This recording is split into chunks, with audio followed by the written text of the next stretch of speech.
Hello everyone. Nag-ano ako ng mani guys. Dudurugin ko siya para sa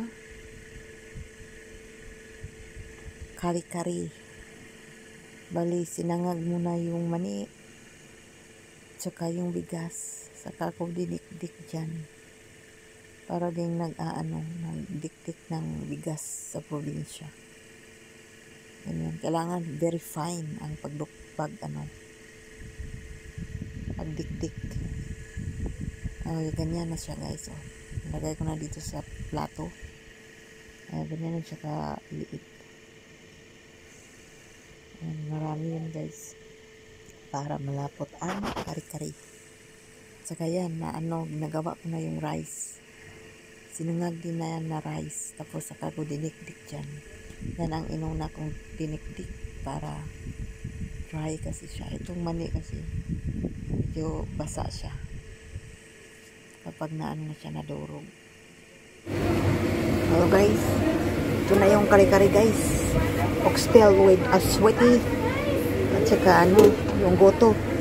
Ito, good-lance lang natin. Para hindi siya paglagay dito, okay na. Peanut.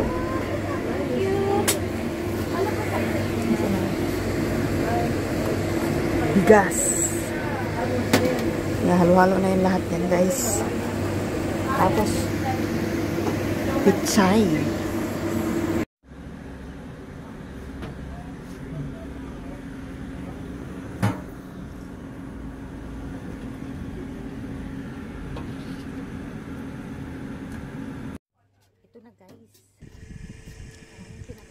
Ayan na guys, malapot na siya guys, dahil yan sa peanut butter.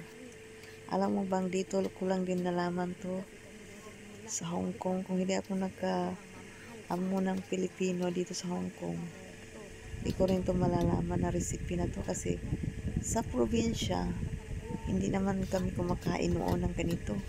Kasi alam mo na, mahirap lang tayo. Mahirap lang kami. Wala naman hindi naman special yung mga kinakain namin doon. Paksiw lang, prito, toyo, ginamos. Yan lang guys. Salamat sa panonood.